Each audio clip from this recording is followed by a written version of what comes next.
काशी में एक जगह पर तुलसीदास रोज रामचरितमानस को गाते थे। वो जगह थी 80 घाट। उनकी कथा को बहुत सारे भक्त सुनने आते थे। लेकिन एक बार गोस्वामी प्रातःकाल शौच करके आ रहे थे तो कोई एक प्रेत से इनका मिलन हुआ। उस प्रेत ने प्रसन्न होकर गोस्वामी जी को कहा कि मैं आपको कुछ देना चाहता हूं। आपने जो शौच के बचे हुए जल से जो सिंचन किया है, मैं तृप्त हुआ हूं। मैं आपको कुछ देना चाहता हूं। गोस्वामी जी बोले, भैया, हमारे मन तो केवल एक ही चाह है कि ठाकुर जी का दर्शन हमें हो जाए।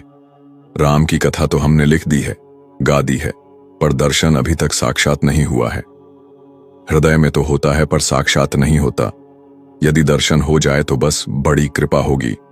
उस प्रेत ने कहा कि महाराज, मैं यदि दर्शन करवा सकता तो मैं अब तक मुक्त न हो जाता। मैं खुद प्रेत योनि में पड़ा हुआ हूं। अगर इतनी ताकत मुझ में होती कि मैं आपको दर्शन करवा देता तो मैं तो मुक्त हो गया होता अब तक। तुलसीदास जी बोले, फिर भैया, हमको कुछ नहीं चाहिए। तो उस प्रेत ने कहा, सुनिए महाराज, मैं आपको दर्शन तो नहीं करवा सकता, लेकिन दर्शन कैसे होंगे उसका रास्ता आपको बता सकता हूं। तुलसीदास जी बोले कि बताइए। बोले, आप जहां पर कथा कहते हो बहुत सारे भक्त सुनने आते हैं। अब आपको तो मालूम नहीं, लेकिन मैं जानता हूं आपकी कथा में रोज हनुमान जी भी सुनने आते हैं। मुझे मालूम है हनुमान जी रोज आते हैं। बोले, कहां बैठते हैं? बताया कि सबसे पीछे कंबल ओढ़कर एक दीनहीन, एक कोढ़ी के स्वरूप में व्यक्ति बैठता है, और जहां झूठ चप्पल लोग उतारते हैं वहां पर बैठते हैं। उनके पैर पकड़ लेना वो हनुमान जी ही हैं। गोस्वामी जी बड़े खुश हुए हैं। आज जब कथा हुई है, गोस्वामी जी की नजर उसी व्यक्ति पर है कि वो कब आएंगे। और जैसे ही वो व्यक्ति आकर बैठे पीछे, तो गोस्वामी जी आज अपने आसन से कूद पड़े हैं और दौड़ पड़े, जाकर चरणों में गिर गए हैं। वो व्यक्ति बोला कि महाराज, आप व्यासपीठ पर हो और मेरे चरण पकड़ रहे हो। मैं एक दीनहीन कोढ़ी व्यक्ति हूं। मुझे तो न कोई प्रणाम करता है और न कोई स्पर्श करता है। आप व्यासपीठ छोड़कर मुझे प्रणाम कर रहे हो।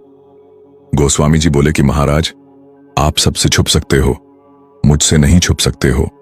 अब आपके चरण मैं तब तक नहीं छोड़ूंगा जब तक आप राम से नहीं मिलवाओगे। जो ऐसा कहा तो हनुमान जी अपने दिव्य स्वरूप में प्रकट हो गए। आज तुलसीदास जी ने कहा कि कृपा करके मुझे राम से मिलवा दो। अब और कोई अभिलाषा नहीं बची। राम जी का साक्षात्कार हो जाए। हनुमान जी, आप तो राम जी से मिलवा सकते हो। अगर आप नहीं मिलवाओगे तो कौन मिलवाएगा? हनुमान जी बोले कि आपको राम जी जरूर मिलेंगे और मैं मिलवाऊंगा, लेकिन उसके लिए आपको चित्रकूट चलना पड़ेगा। वहां आपको भगवान मिलेंगे। गोस्वामी जी चित्रकूट गए हैं। मंदाकिनी जी में स्नान किया, कामदगिरी की परिक्रमा लगाई। अब घूम रहे हैं। कहां मिलेंगे, कहां मिलेंगे? सामने से घोड़े पर सवार होकर दो सुकुमार राजकुमार आए, एक गौर वर्ण और एक श्याम वर्ण, और गोस्वामी जी इधर से निकल रहे हैं। उन्होंने पूछा कि हमको रास्ता बता, तो हम भटक रहे हैं। गोस्वामी जी ने रास्ता बताया कि बेटा इधर से निकल जाओ, और वो निकल गए। अब गोस्वामी जी पागलों की तरह खोजते हुए घूम रहे हैं। कब मिलेंगे, कब मिलेंगे? हनुमान जी प्रकट हुए और बोले कि मिले। गोस्वामी जी बोले, कहां मिले? हनुमान जी ने सिर पकड़ दिया, लिया और बोले, अरे अभी मिले तो थे। जो घोड़े पर सवार राजकुमार थे वो ही तो थे। आपसे ही तो रास्ता पूछा और कहते हो मिले नहीं। चूक गए, और ये गलती हम सब करते हैं। न जाने कितनी बार भगवान हमारे सामने आए होंगे और हम पहचान नहीं पाए। कितनी बार वो सामने आ जाते हैं, हम पहचान नहीं पाते। न जाने वो किस रूप में आ जाए। सबका कर आदर समान जो तेरे घर आए, क्योंकि न जाने किस रूप में नारायण मिल जाए। गोस्वामी जी कहते हैं, हनुमान जी आज बहुत बड़ी गलती हो गई, फिर कृपा करवाओ, फिर मिलवाओ। हनुमान जी बोले कि थोड़ा धैर्य रखो, एक बार और फिर मिलेंगे। गोस्वामी जी बैठे हैं, मंदाकिनी के तट पर स्नान करके बैठे हैं। स्नान करके घाट पर चंदन घिस रहे हैं, मग्न हैं और गा रहे हैं, श्री राम जय राम जय जय राम। हृदय में एक ही लग्न है कि भगवान कब आएंगे। और ठाकुर जी एक बार फिर से कृपा करते हैं।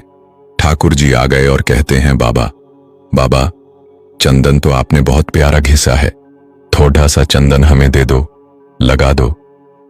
गोस्वामी जी को लगा कि कोई बालक होगा। चंदन घिसते देखा तो आ गया, तो तुरंत लेकर चंदन ठाकुर जी को दिया और ठाकुर जी लगाने लगे।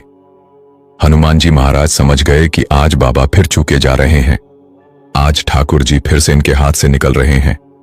हनुमान जी तोता बनकर आ गए सुख रूप में और घोषणा कर दी कि चित्रकूट के घाट पर भई संतन की भीड़, तुलसीदास चंदन घिसे, तिलक देत रघुवीर। हनुमान जी ने घोषणा कर दी कि अब मत चूक जाना। आज जो आपसे चंदन ग्रहण कर रहे हैं ये साक्षात रघुनाथ हैं। और जो ये वाणी गोस्वामी जी के कान में पड़ते ही तो गोस्वामी जी चरणों में गिर गए।